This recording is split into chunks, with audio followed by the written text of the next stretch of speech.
ስትገቡ ራሱ ኢትዮጵያ ያላችሁ በቃ እርካታ ያላችሁ ደስታ ያላችሁ ኮንፊደንስ ልነግራችሁ አልችልም። ግን በትናችሁት በቃ ውይ አሁንማ በቃ ልግባ በቃ እኔ እዚህ ቤትማ ደግሜም ስለማልሰራ በቃ እኔ ልግባ ትንሽ አለችኝ እሷ ትበቃኛለች ምናምን ብላችሁ ስትገቡ እዛ ያለችው እልቅ ትላለች ባላሰባችሁት ባልጠበቃችሁት መንገድ። ከዛ በኋላ ድጋሚ እየየ ያ የሰጣችሁት ሰው ሁሉ ልትናደዱበት ትችላላችሁ። ቁም ነገር ካላት ሊኖር ይችላል። አዲስ ባህል ነው፣ አዲስ ሀገር ነው፣ አዲስ ህይወት ነው፣ አዲስ ቤት ነው።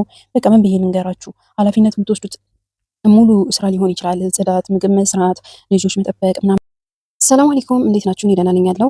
ዛሬም በአዲስ ቪዲዮ መጥቻለሁኝ። ቀጥታ ወደ ጉዳይ ነው የምገባው። ጉዳይ ምን መሰላችሁ? የዛሬው ርዕስ እንዳያችሁት አዲስ መምጣት ላሰቡ ልጆች ትንሽ ምክር ቢጤ ማወቅ ያለባቸውን ነገር ነው የምነግራቸው ከራሴ ተሞክሮ ማለት ነው። ስለዚህ እንድታዳምጡኝ በትህትና ጠይቃለሁኝ። ለእናንተም ይጠቅማችኋል። ቤቱንም ላይክ፣ ሼር፣ ኮሜንት ምናምን አድርጉ።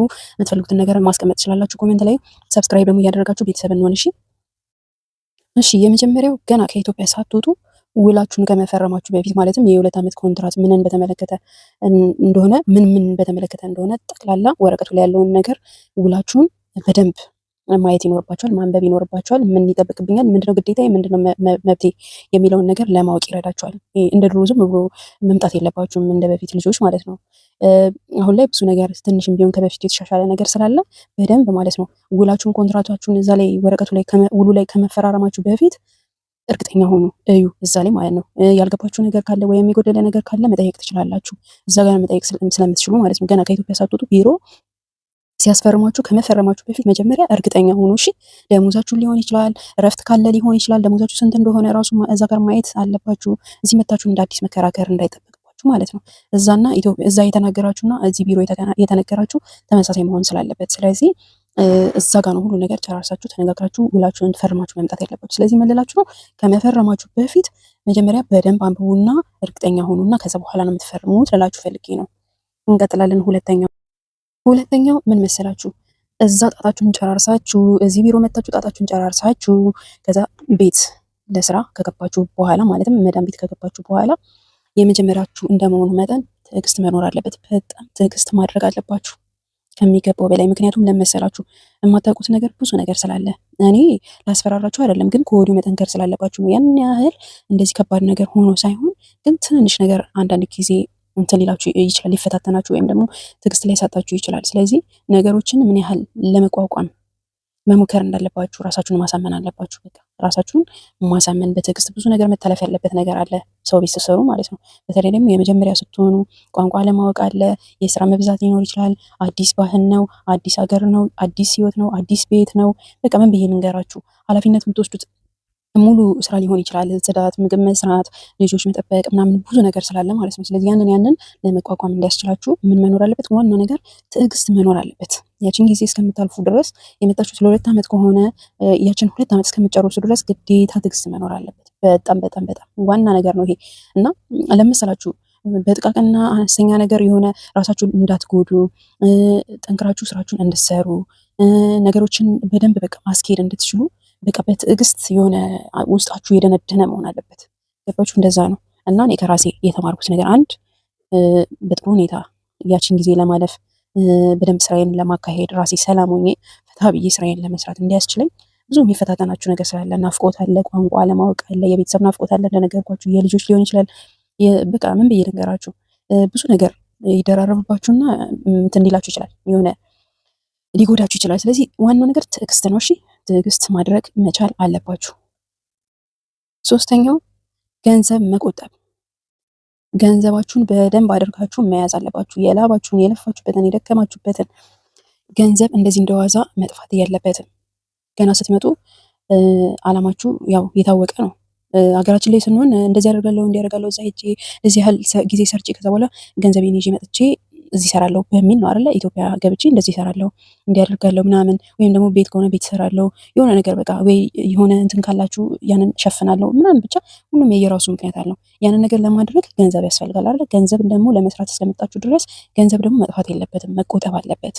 ገንዘባችሁን ማለት ነው በደንብ መቆጠብ አለባችሁ። ምን ብዬ ልንገራችሁ፣ በጣም በቃ ምክንያቱም ላለመመላለስ እዚህ ሀገር እንዳትመላለሱ ዋናው ነገር መጀመሪያ ስትመጡ ራሳችሁን ማጠንከራችሁ ነው። በዚህም ጉዳይ ቀልድ አያስፈልግም። በነገራችን ላይ እንደዚህ በላባችሁ ጠፋ አድርጋችሁ ያመጣችሁት ገንዘብ ስንት ዋጋ ከፍላችሁ ከላይታችሁ ብላችሁ የስንቱን እንትን ችላችሁ ግልምጫ ሊሆን ይችላል፣ ምን ሊሆን ይችላል፣ የስንቱን ትዕዛዝ ሊሆን ይችላል። ያንን ሁሉ ተቋቁማችሁ የመጣ ገንዘብ መቼም ዝም ብሎ መረጨት የለበትም አይደለ? ገና የመጀመሪያ ሲሆን ለሁሉም አዛኝ ነው የምትሆኑት፣ ለሁሉም መስጠት ነው የምትፈልጉት። ያኔ ለሁሉም ስላችሁ ለቤተሰብ ሊሆን ይችላል፣ እንደዚህ ለባል ሊሆን ይችላል ምናምን።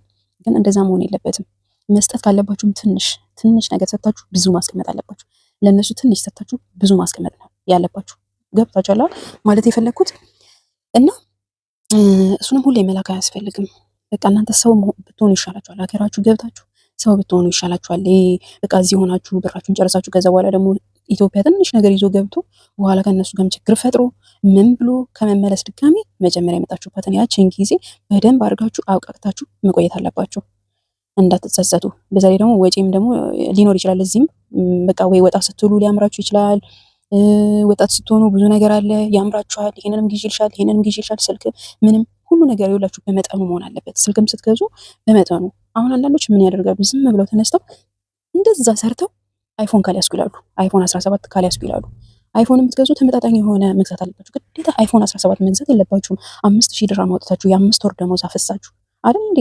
ምንም ቢሆን ማለት ነው ለመያዝ እስከመጣችሁ ድረስ እንደውም ወርቅ መግዛት ይሻላችኋል። ወርቅ ብትገዙ መቼም አትከስሩበትም።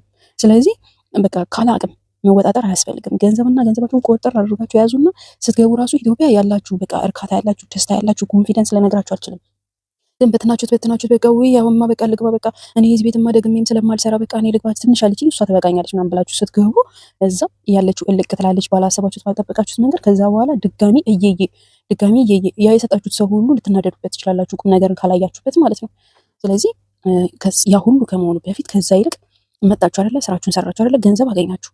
እሱን በደንብ አድርጋችሁ ቆጥቡና ገንዘባችሁን ኢትዮጵያ ገብታችሁ ስራት መስራት የምትፈልጉትን ጀምሩ። ከዛ እናንተ ስኬት ላይ ስትደርሱ ያኔ ለሰዎች መድረስ ለራሳችሁ በቃ መድረስ ትችላላችሁ ይበልጥ። እና እንደዛ ነው፣ ገንዘቡን መቆጠብ ልመዱ ልላችሁ ፈልጌ ነው። እና ምንድነው በአጠቃላይ በአረብ ሀገር የሰራተኛ ህይወት ቀላል አይደለም። አንዳንዴ እንደምታስቡት ቀላል አይደለም። ግን ትዕግስት ካላችሁ፣ ከጠነከራችሁ፣ ከበረታችሁ፣ ማለፍ ከቻላችሁ፣ ገንዘባችሁን መቆጠብ ከቻላችሁ ካሰባችሁበት በጣም በአጭር ጊዜ ነው የምትደርሱት። ልንገራችሁ፣ ካሰባችሁበት በጣም በአጭር ጊዜ ውስጥ መድረስ ትችላላችሁ። ምን ከኖረ ትዕግስትና ጥንካሬና ማለፍ ከቻላችሁ፣ ገንዘባችሁን ከያዛችሁ በጣም ስኬታማ ነው የምትሆኑት። ይሄንን እመኑ፣ ስኬታማ ትሆናላችሁ። ዋናው እነዚህን 4 ነገሮች መርሳት የለባችሁም። መጠንከር፣ መበርታት ነው። 4ኛው ከሰዎች ጋር ያላችሁን ግንኙነት በመጠኑ ማድረግ። ለምሳሌ እናንተ ኢትዮጵያ እያላችሁ በጣም ብዙ ሰዎች ጋር ትተዋወቃላችሁ፣ ብዙ ሰዎች ጋር ነው ግንኙነታችሁ ምናምን። እዚህ ስትመጡ ግን ከዛ ሁሉ ሰው ጋር እንትን ማለት የለባችሁም። የተወሰነ ሰው መሆን አለበት። ምክንያቱም ለምን መሰላችሁ? ሰዎችን እዛ ስትሄዱ ማግኘት ትችላላችሁ። እዚህ ስትኖሩ ግን ሰው እናንተ እንደምታስቡት ላያስብ ይችላል። ከእናንተ ብዙ ነገር ሊጠብቅ ይችላል። ያኔ ያን ስላችሁ ቤተሰብ አይደለም፣ ተጨማሪ አካላት ይኖራሉ አይደል? ከኛ ጋር ማለት ነው። ከብዙ ነገር በቃ በጓደኝነት መልክ ሊሆን ይችላል፣ ጓደኞች ሊሆኑ ይችላሉ፣ እንደዚሁም የምታውቋቸው ሰዎች ሊሆኑ ይችላሉ። በቃ ይሄ አላማችሁ ላይ ትኩረት ለማድረግ የሰው መጠን ቀንሱ ልላችሁ ፈልጌ ነው። ባጭሩ የሰው መጠን መቀነስ አለባችሁ። ሰዎችን ራሱ ከሰዎች ጋር ራሱ ብዙ ግንኙነት አያስፈልግም። የሆነ ቁጥብ መሆን አለባችሁ። በቃ ቁጥብ መሆን አለባችሁ። ሰዎችን በህይወታችሁ ውስጥ ማብዛት የለባችሁ። ማግኘት ከፈለጋችሁ ቤተሰብ አለ፣ ባል ሊሆን ይችላል፣ ልጆቻችሁ ሊሆን ይችላል። ከነዛ የዘለለ ወይ በጣም ቅርብ ለእናንተ በጣም ምርጥ የሚባል ሰዎች ሊኖሩ ይችላሉ። በጣም ቅርብ ሊሆኑ እነሱ ነው እንጂ ያኔ ብዙ ማግኘት ሰዎችን ብዙ በቃ ያ ሁሉ የምታውቁትን ሰው ሁሉ እዚህ መታችሁ እንደነበረ ላቆይ ማለት አይቻልም። ምክንያቱም ብዙ ነገር በመሀል ሊፈጠር ይችላል። ብዙ ነገር ከእናንተ ሊፈልጉ ይችላሉ። እናንተ ደግሞ ያንን ማድረግ ላትችሉ ትችላላችሁ። ስለዚህ እዛ ሆነው ደግሞ እዚህ የሚያስቡት ነገር አንድ ስላልሆነ፣ ምክንያቱም ይሄ ብዙ ሳይቶች ላይ የሚከሰት ነገር ስለሆነ ነው። በአጠቃላይ ለዓላማችሁ ሲባል ዓላማችሁ ላይ ትኩረት ለማድረግ ከፈለጋችሁ የሰው መጠን ቀንሱ። ከሰዎች ጋር ብዙ ግንኙነት መኖር የለበትም። በአጠቃላይ ስነግራችሁ ማለት ነው። እነዚህን 4 ነገሮችን ማወቅ አለባችሁ። ተግባራዊ ማድረግ አለባችሁ። መጠንከር አለባችሁ። መበረታት አለባችሁ። መመላለስ የለባችሁም። ወደ አረብ ሀገር ግዴታ መመላለስ የለባችሁም። እኔ እንዳትመላለሱ ነው ይሄንን እየነገርኳችሁ ያሉት ከራሴ ተሞክሮ ተነስቼ ማለት ነው። ስለዚህ ይሄንን ተግባራዊ አድርጋችሁ እንትን ማለት አለባችሁ። እሺ፣ ይሄንን ነው የምላችሁ። በተረፈ ላይክ አድርጉት። ሀሳቤን ከወደዳችሁት ላይክ አድርጉት። ኮመንት ላይም ደግሞ የፈለጋችሁትን ማስቀመጥ ትችላላችሁ። እንደገና ደግሞ ሰብስክራይብ አድርጉ። እሺ